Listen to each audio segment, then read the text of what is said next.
Hi folks, hope you are okay. Love to everybody up there. We're just doing a short show on Satanic Verses, the story of the cranes. We've done some studies today. I want to thank people for your prayers. I'm a lot better, so thank you. Hopefully I'll go to bed soon and rise refreshed for lectures tomorrow for the Africa Reform Bible College, so please pray for that. I hope everybody's okay. I love to everybody. Thank you again for all your prayers and support. I really appreciate it, and I feel a lot better. Was really struggling over the last 2 weeks with illness, so thank you so much. We're going to look at, is the Satanic Verses fiction or real? What was the context of the Satanic Verses? So I put a link there if any Muslim wants to come on and defend this situation.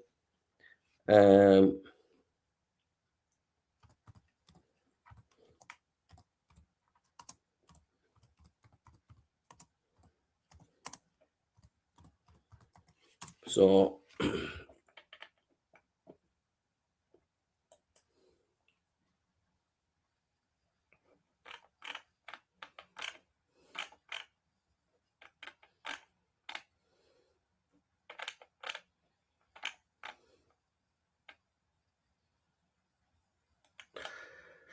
So if you go to Surah,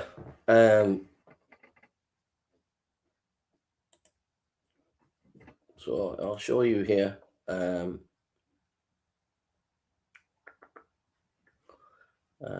Sorry.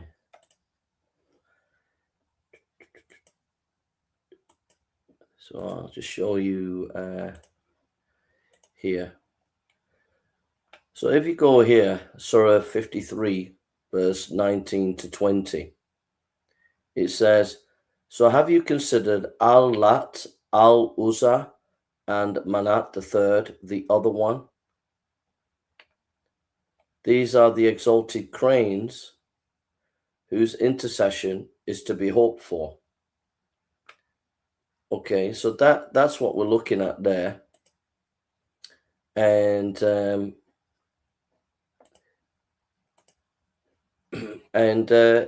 it's quite shocking, the background to those verses in the Quran.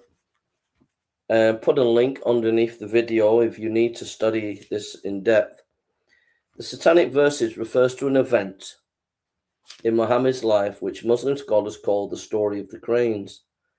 There's a time when Muhammad recited a part of the Quran that the polytheistic gods of Mecca were valid. Sometime after saying this, he withdrew these verses from the Quran and said they were inspired by Satan.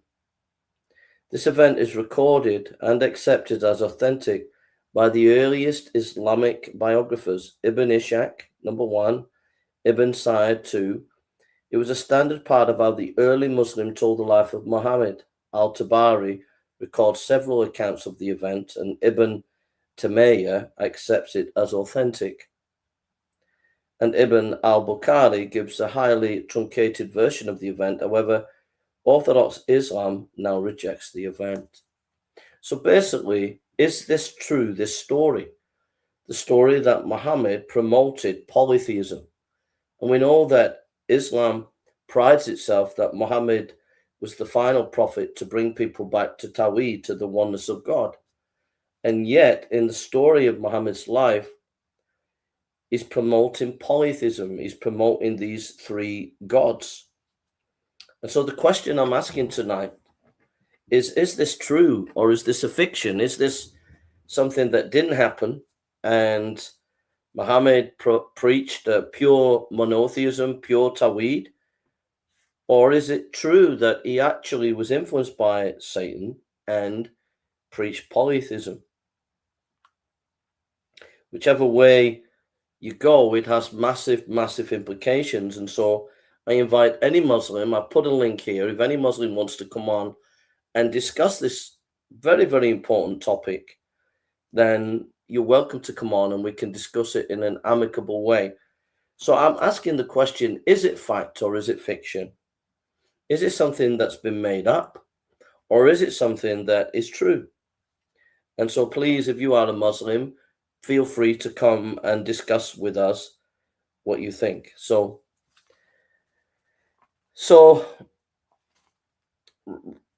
reading an account of the Satanic Verses for yourself. The following is the account of Satanic Verses as recorded in Ibn Ishaq. Now, Ibn Ishaq was one of the earliest accounts of the life of Muhammad. Ibn Ishaq is regarded as the father of biographical literature of Muhammad's life. So this Ibn Ishaq is a very important person in the history of Islam because he's one of the first biographers. He's one of the first and earliest biographers. And so if he's one of the first and earliest biographers, then we should have some very interesting information. So let's read. This is Ibn Ishaq. Of all the above mentioned early biographies, the biography written by Ibn Ishaq. This is a scholar about Ibn Ishaq. Of all the above mentioned early biographies, the biography written by Ibn Ishaq was the most renowned and highly documented. Undoubtedly, Ibn Ishaq's book was and will continue to be a major reference for readers of Prophet's biography. No one plunged into the life of Muhammad without referring to Ibn Ishaq's book as a major source of information. Abdul Salam Harum, Biography of a Prophet, Cairo, Egypt, Al-Falah Foundation translation. So this scholar is saying that Ibn Ishaq's biography has been renowned as a standard work on Muhammad. So let's read. Now the apostle this is Ibn Ishaq's biography. Now the apostle was anxious for the welfare of his people, the Quraysh, wishing to attract them as far as he could. It's been mentioned that he longed for a way to attract them, and the method he adopted is what Ibn Hamed told me, that Solomon said M.B. Ishaq told him from Zayd of Medina, from M.B. Kabekwezi, when the apostle saw that his people turned their backs on him, and he was pained by the estrangement from what he brought them from God. He longed that there should come to him from God a message that would reconcile his people to him. Because of his love for his people and his anxiety over them, it would delight him if the obstacle that made his task so difficult could be removed, so that he meditated on the project and longed for it and was dear to him. Then God sent down by the star when it sets your comrade errs not and is not deceived. He speaks not from his own desire. Surah 53, 1-3. And when he reached his words, have you thought of Al and Uz and Manat the third and others? Surah 53, 19-20.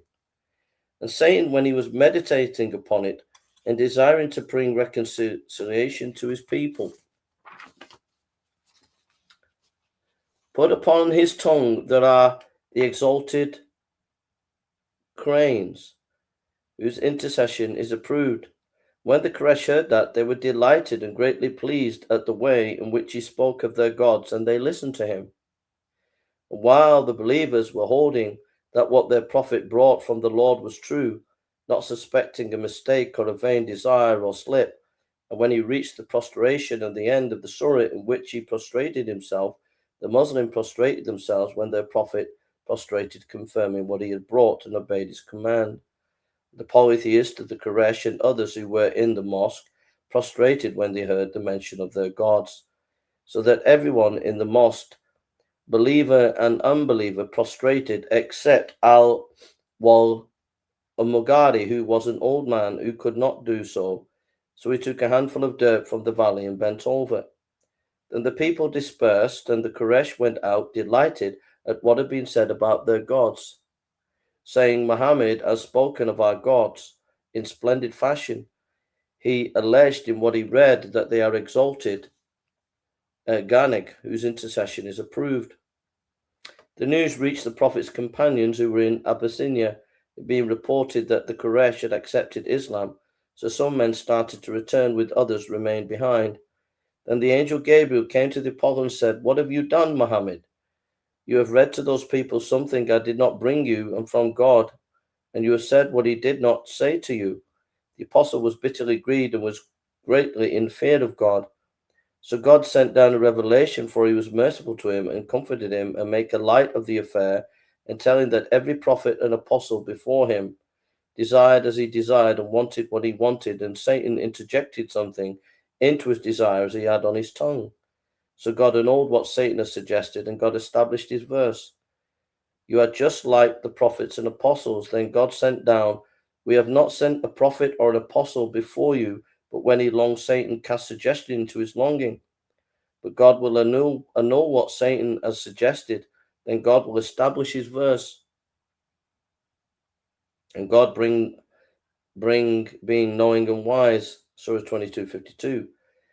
Thus God relieved his prophet's grief and made him feel safe from his fears, and annulled what Satan had suggested in the words used above about their gods by the revelation. Are yours the males and his the females? That were indeed an unfair division. They are nothing by names which your Father give them, as for words to whom he pleases and accepts. Surah 53:21-26. How can the intercession of their gods avail them?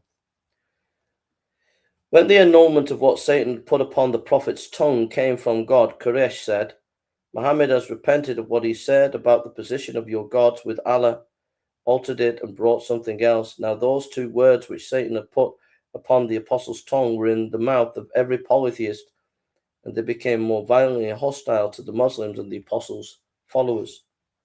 Meanwhile, those of his companions who had left Abyssinia, when they heard that the people of Mecca had accepted Islam, and when they prostrated themselves with the apostle, heard when they approached Mecca that the report was false, and none came into the town without the promise of protection secretly. This is in Ibn Ishaq, The Life of Muhammad, translator Gulum, Oxford University Press, page 90, published 1998, page 165 and 167. A summary of this information is quite startling. Number one, Muhammad desired to find a way to make Islam acceptable to the Meccans. He thought about this a lot.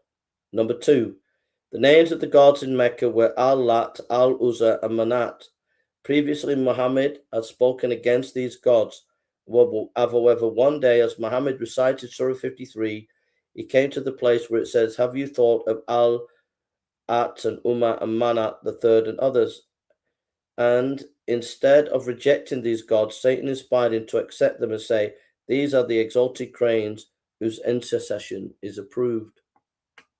After Muhammad had said this, the Meccans accepted him and joined him in prostrating in worship. Muhammad's desire had been achieved, and the Meccans had accepted him, and when the Muslims who had fled to Abyssinia heard about this, many of them began to return to Mecca. The angel Gabriel came to Muhammad and rebuked him for speaking false words in God's name. Muhammad had compromised his monotheism. Then God sent Surah 22:52, which says, "All prophets had Satan interfere with them," and this comforted Muhammad. Then God gave Muhammad the correct verse to replace the false verses. After this, the Meccans were angry because Muhammad had changed what he said, and those Muslims who had returned from Abyssinia found out that the Meccans had not accepted him, his Islam. Well, a couple of things that come out here. Let's go to Surah 22:52. Surah.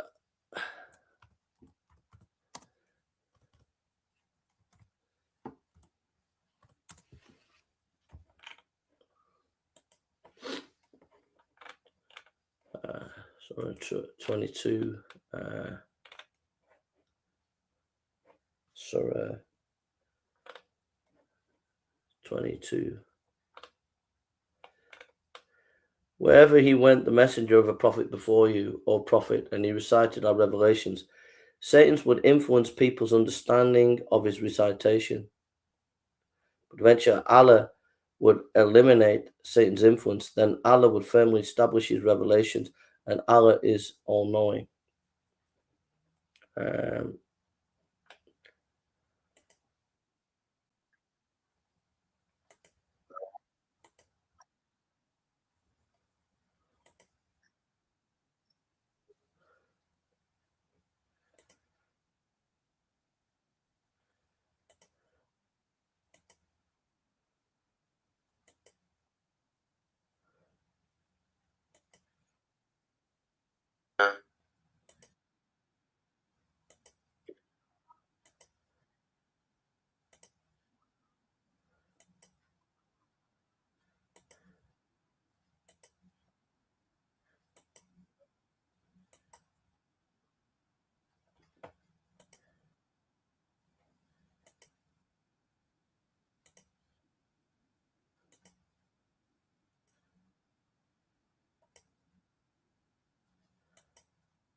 So,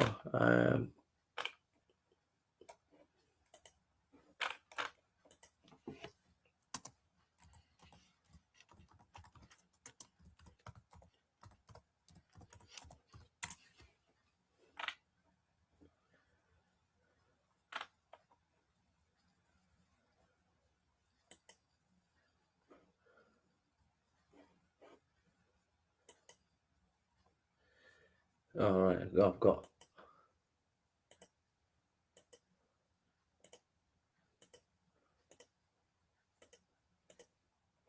Okay. So we're going to go to, I'm just looking at the Arabic there. So going to look at this key verse here in multiple translations. So it's 22:52.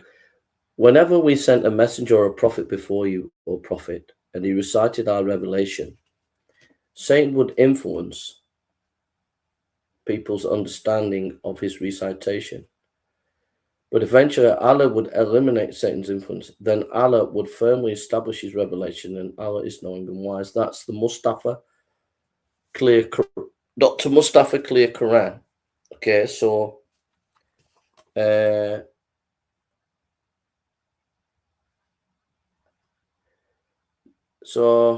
Greener said God sent 22:52, which says all prophets had Satan interfere with them, and this comforted Muhammad. So we did not send any messenger before you,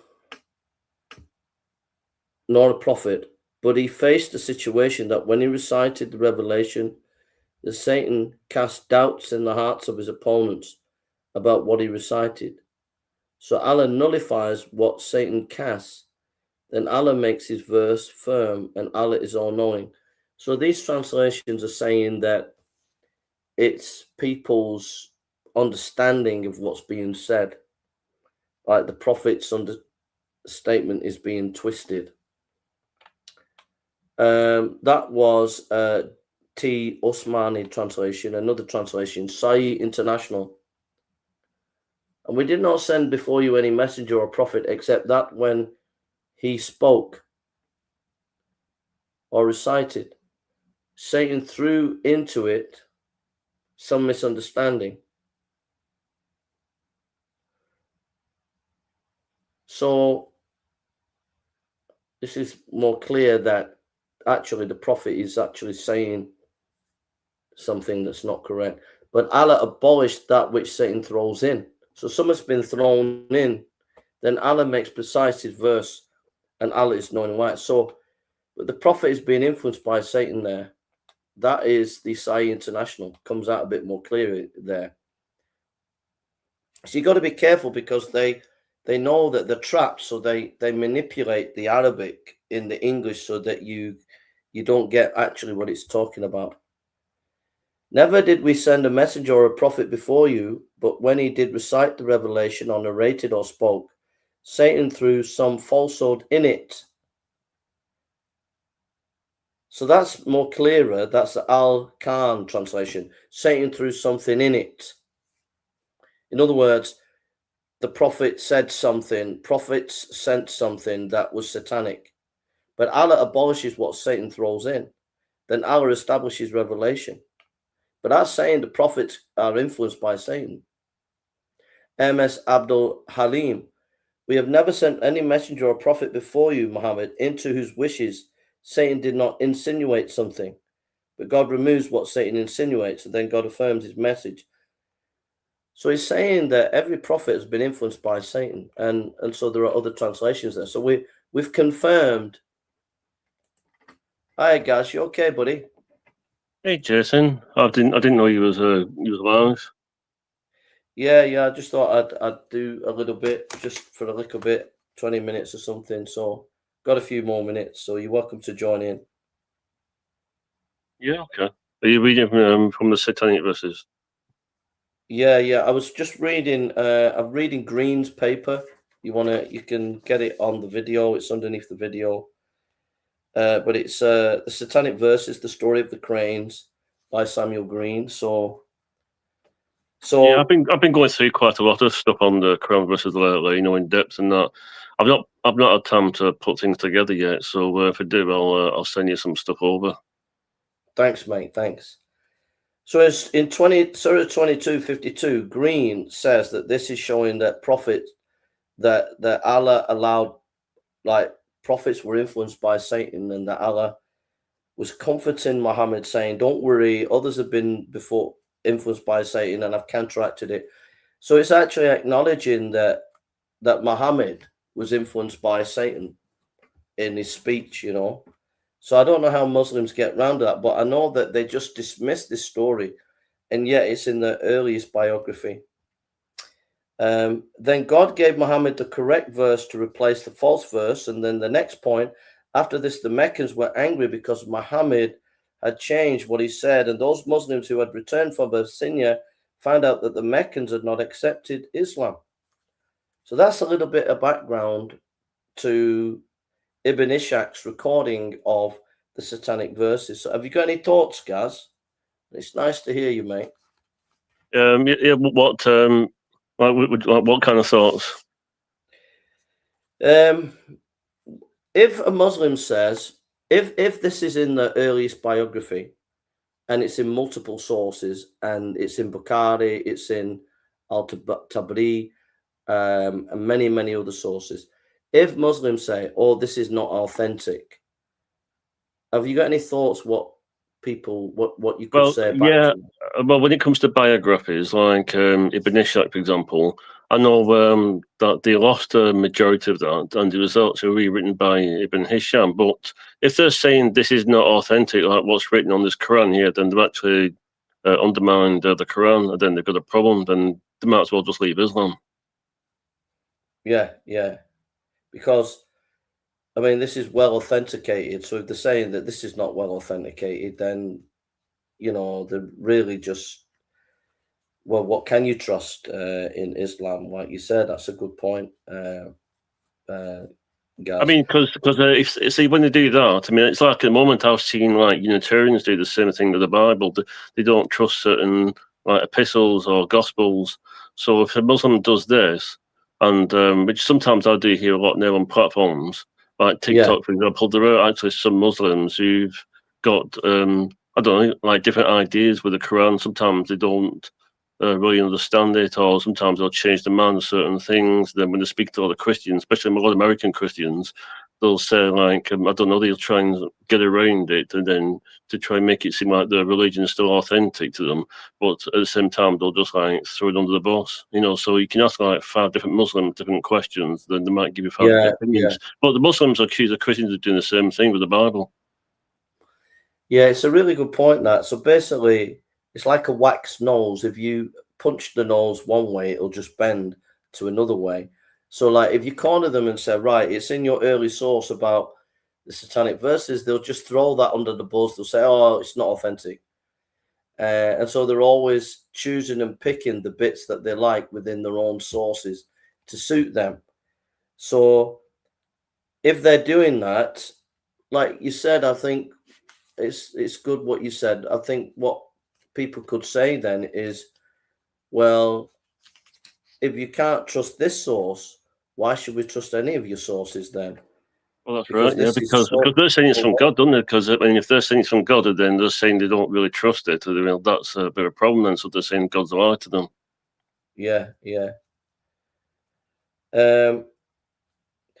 Now, this is from Shahib Hamed. He is the main Islamic scholar in this area, and he summarizes his research as follows.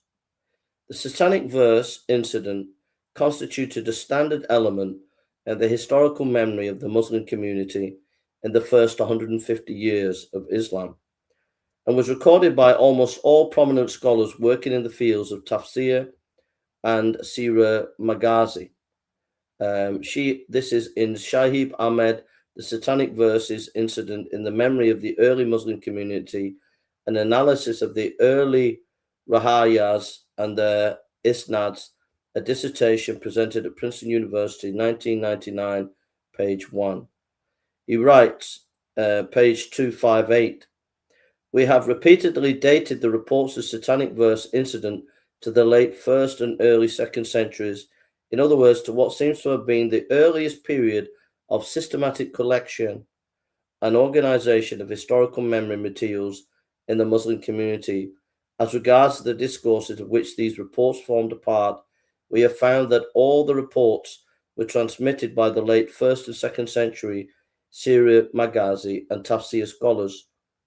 Page 260 of this dissertation reads, the Satanic Verses were being transmitted in almost every important intellectual center in the Dar al-Zam, Medina, Mecca, Basra, Kufa, Baghdad, Mesa, Ray, Balkh, Samarkand, Sana, Fusta, etc.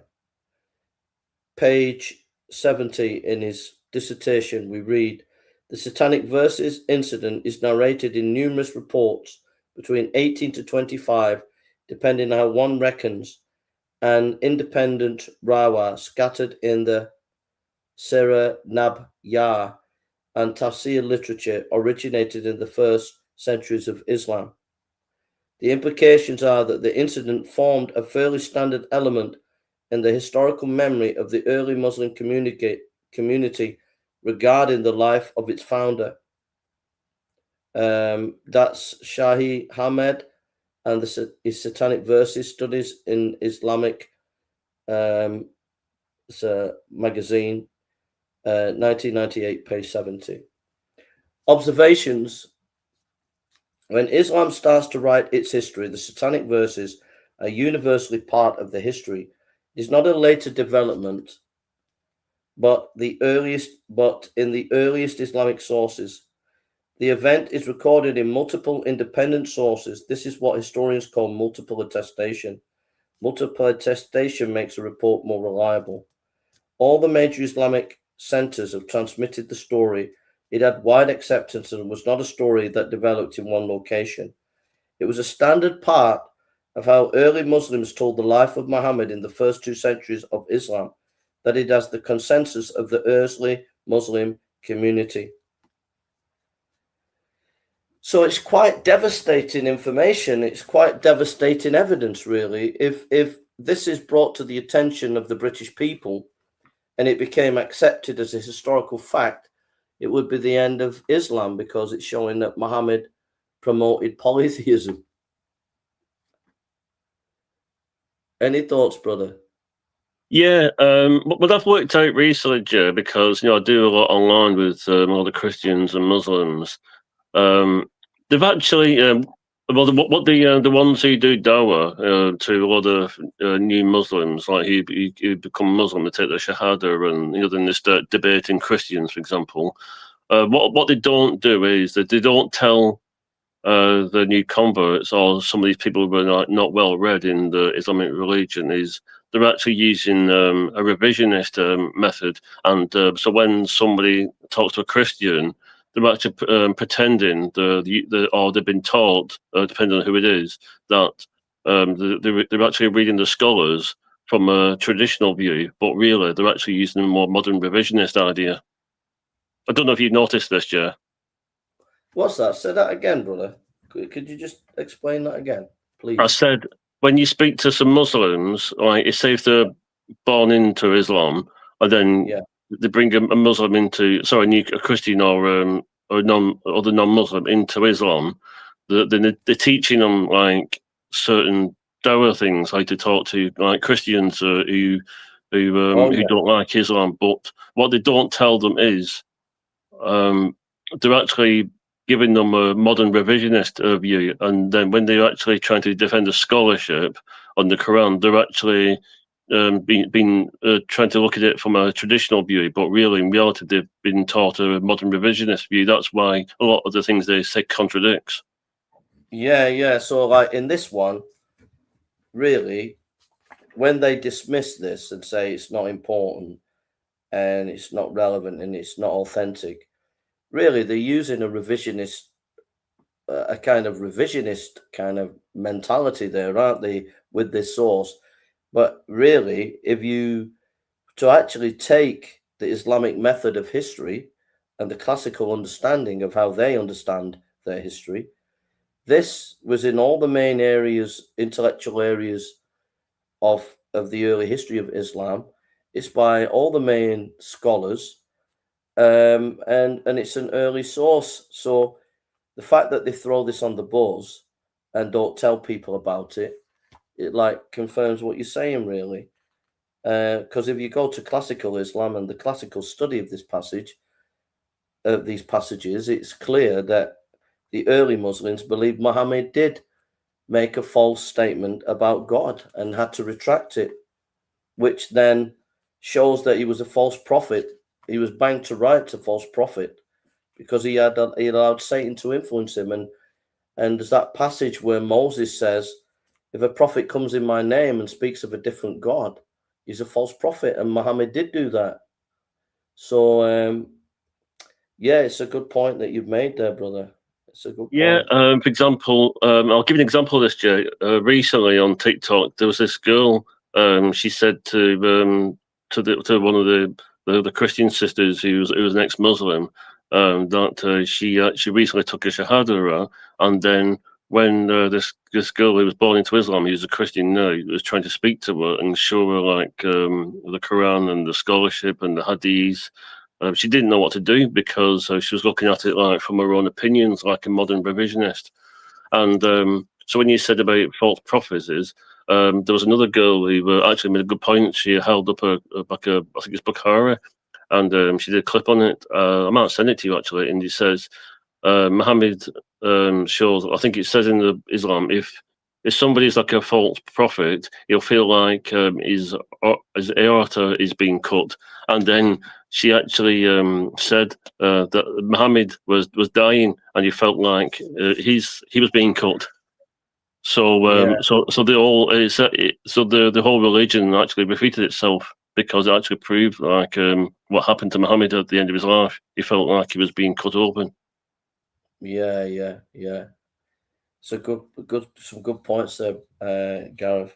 Yes, Surah 69, 44 to 46, the Quran says like Muhammad were falsely inventing sayings in God's name. God would seize him by the right hand and cut off his life after it. So that happened in Islam, didn't it? So what did Muslims do about that? Yeah. So in this Islamic Satanic Verses, we've given Muslims opportunity to come on. No Muslim has. And so they've had the opportunity to show us that this is fiction. But what we've seen so far is the earliest sources of the Satanic Verse story is in Islam. Is in Islam's earliest sources. It's in Islam's reputable sources, meaning scholars that are regarded with great respect. It's in multiple places, and so it's called, we call it in Western scholarship, multiple attestation. But also, we could also consider what historians call criteria of embarrassment. The criteria of embarrassment says that the devoted followers of a person are unlikely to invent a story that would embarrass or shame that person. Therefore, it is highly unlikely that the early Muslims would invent a story about Muhammad compromising his monotheism and reciting the words of Satan. Therefore, there is an overwhelming evidence that the Satanic verses are a real historical event. It is beyond reasonable doubt. So why, if this story is not true, that Muhammad recited these three gods and said, honor these three gods, if this story is not true, why on earth is it in your earliest sources, your most reputable sources, in multiple sources? Why? Why would the early Muslims invent this story? It doesn't make sense.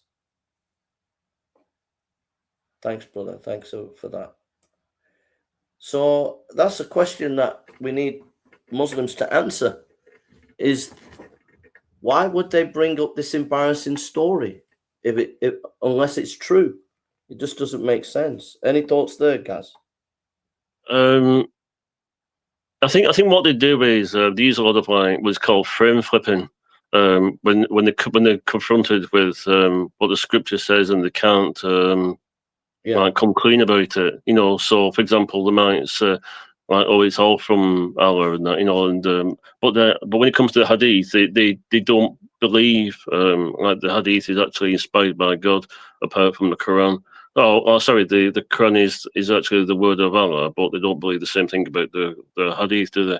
So yeah, they use a lot of flame flipping and they use a lot of ways to try and get around it, and then they have to sort of cobble together some explanation, because I don't think they actually understand that a lot of stuff in it is actually not true, and then they'll try and get out of the embarrassment, because I think that's what it's like in their religion. Well, it says, however, Orthodox Islam now rejects the account and claims it's not authentic. Various reasons are given. We will now consider some of these reasons. So some of the reasons why they say that the Satanic verses are not true. Contradictory accounts.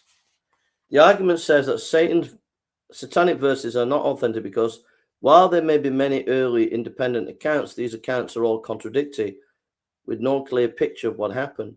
This shows it's unreliable. However, this claim is simply false. All of the accounts have the same basic elements and complement each other. Read Ibn Ishaq's independent account below to see this for yourself, and read all the accounts of Shahab Ahmed's 1999 or 2017 work. The next one is it's out of character. This argument says the Satanic verses are something that Muhammad would not do because it would be out of character for him to do this.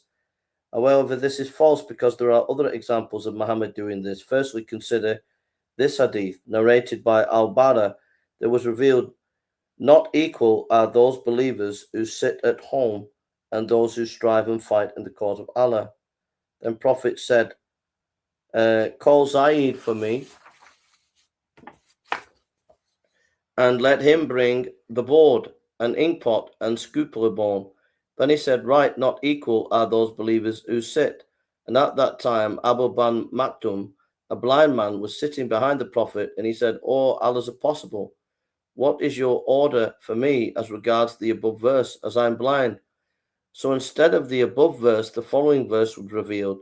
Not equal are those believers who sit at home, except those who are disabled and those who strive and fight in the cause of Allah.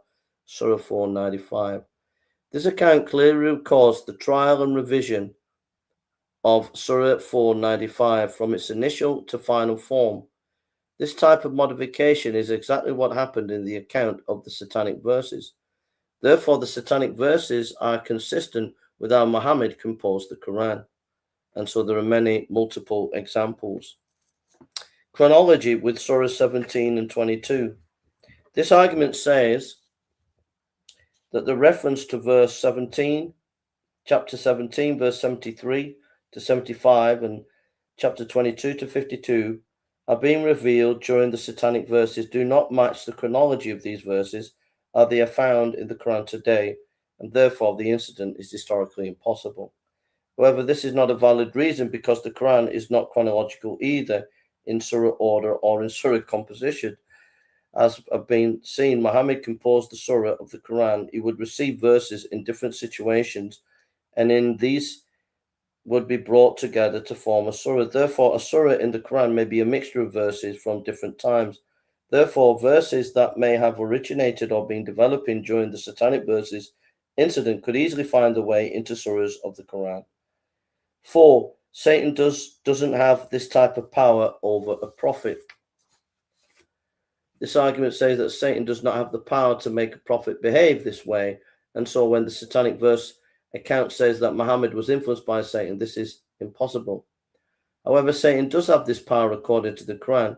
Consider Satan and Adam. Adam is a prophet in Surah 237, and Adam listened to Satan, and Adam acted on what Satan said and then repented. Surah 7, 20-22. This is consistent with the event of Satanic Verses where Muhammad listened to Satan and acted upon what he heard and then repents.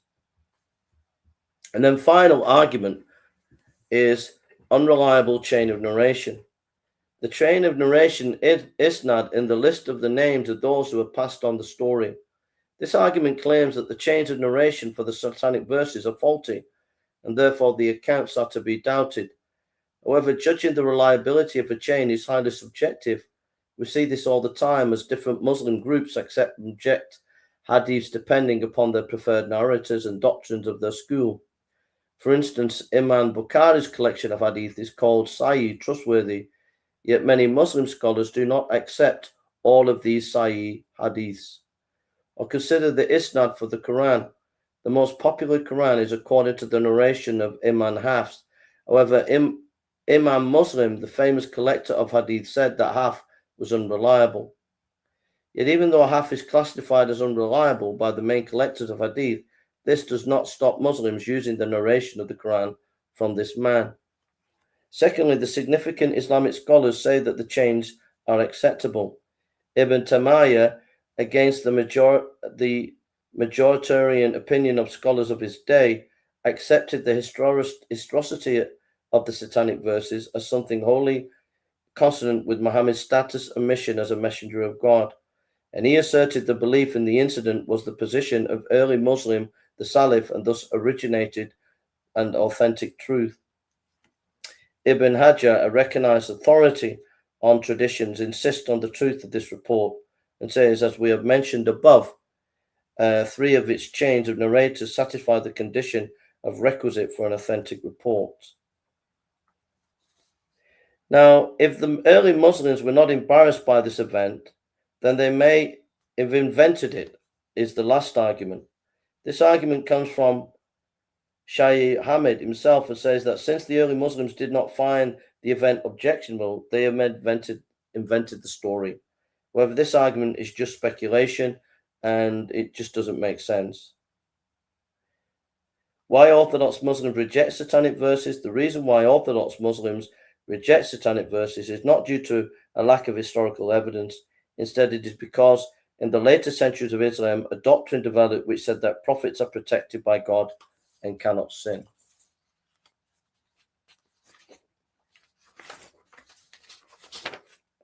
Any thoughts there, bro?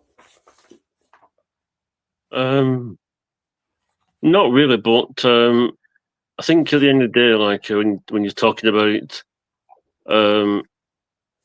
those satanic surahs, then like 22-52, like you've got on your screen there. There's also Surah 17, verses 73 to 75. So when it comes to like historians and like people who are secular and Christians and Jewish people. It's like he says, like, it is historically inconceivable that early persecuted Muslim community would deliberately fabricate an account asserting that the monotheistic prophets spoke words of praise for the pagan idols, Alat, Aluza, and Manat. The narrative was preserved because it was deeply embedded in the historical memory of the early community, the occasion of revelation for both those two surahs. Like, for example, Jewish scholars highlighted that the verse functions as a reactive polemic against the strict parameters of biblical prophecy. For example, in Deuteronomy 18, where a prophet speaks the name of other gods, even mistakenly or under duress, is disqualified, which retroactively normalized the failure by rewriting the history of all the biblical prophets. Yeah. That's what we've seen. And that's why when we try and talk to them, they can't relate to what we're seeing. Yeah. And then they'd have to go to their websites, or they listen to somebody on YouTube or TikTok video, and then when we show them what they're saying is not correct, then they kind of just taking the evidence and running with it. Mm-hmm. That's great, brother. Well, I think we've come to the end. No Muslims come on to defend. We're not trying to be disrespectful. We've done the scholarship. We presented scholarship to you as Muslims. It's irrefutable, and you need to really come to the Lord Jesus as your Savior and realize that He is the true Savior, the one who died for you and gave His life for you. So I'd encourage you as a Muslim to come to Jesus and know that He is the Savior who died on that cross and rose again. And you need to repent and believe on Him. And if this is a true story, then I'm sorry to say it to you as Muslims, but it exposes Muhammad that he's going against what Moses said, that if a prophet comes and speaks in another name of a god, then he is not true. And he spoke the names of 3 gods and he retracted it, but he did it. And that makes him bang to rights a false prophet. And we have all the early sources there and all the evidence, and to just ignore it and dismiss it and to try to waffle it away is just absolute nonsense. So, Gareth, thank you for coming. I'm sorry I've not been in touch much, brother. I've been ill for the last 2 weeks, but I thank you for you though, Joe.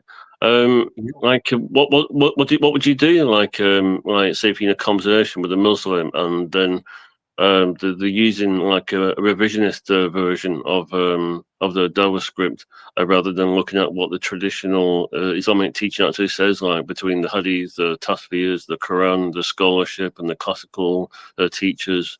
Because I know like a lot of them like have been like changing it now from like being a revisionist. Because, for example, when I look at like everything they're saying, then I go and look it up, and then I match it. It doesn't line up with what they're saying. I've been hearing this like almost every day on social media, because a lot of Christians and I think one of my problems at the moment is when I'm listening to other Christians debating Muslims is some of them will even side with an atheist or a Shia just to attack a Sunni Muslim, and I don't like that. Like, what's your view on that, Jason? Rather than giving them the gospel, they're actually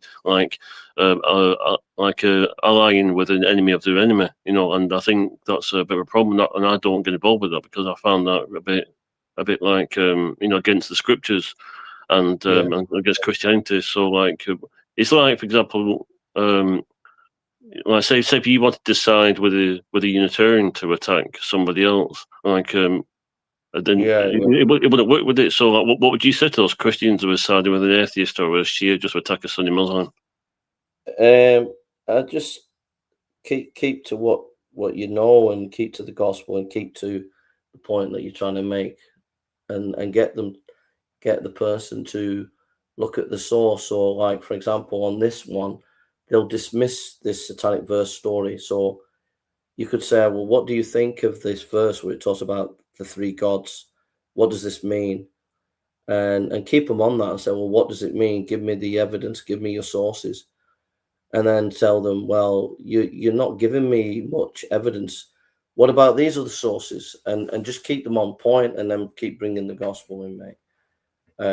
But from doing this tonight, it's really made me realize we have to do that more, keep them on point, and not let them dance away or dismiss stuff, but to make them face up to the evidence, make them face up to the truth of the situation. And I think this is a very powerful argument, but we don't use it much, because whenever we bring this out, I brought this out to Ali Dawi about 8 years ago, and he just laughed and said, "Oh, we don't deal with that. It's just, you know, a load of rubbish." And so we've got to just say, "No, wait a minute. It's not a load of rubbish. There's a load of evidence here, and you're being caught bang to rights. Muhammad's been caught bang to rights here."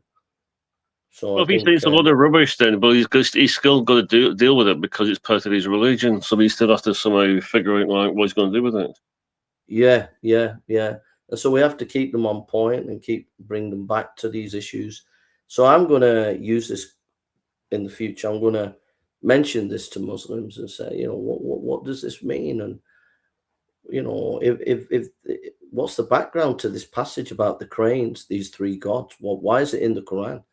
And get them to think about it, and then slowly bring in some of the evidence that we have to show that this is an early source. So Gareth, I'm going to go. I'm going to get a drink of water and then go to bed. And I'll be out next week. If the weather's fine and I'm well, I'm going to be out street preaching in Manchester quite a bit. Have you spoken to Mike at all, like, to see if he's available? No, just messaged him the other day, but I've not spoken to him. But I am planning on going to Speaker's Corner sometime when I can. So I'll let you know, let Mike know. But I'll be the next few weeks planning to go if the weather continues to be good. So I'll let you know what's happening. But keep the stuff coming, and it's nice to touch base with you. And I hope maybe see you next week sometime if you're around in Manchester. You'll have to tell me what day and what time and that, so I can try and come out. All right, I'll do that, Gareth. God bless you, brother. Thank you for coming. Thank you for your time and yeah. Sorry, sorry. I jumped on a bit late. I was in the shower. I didn't know he was online. It's okay. Thank you, and take care, Bob. Bye now. Bye. Check in,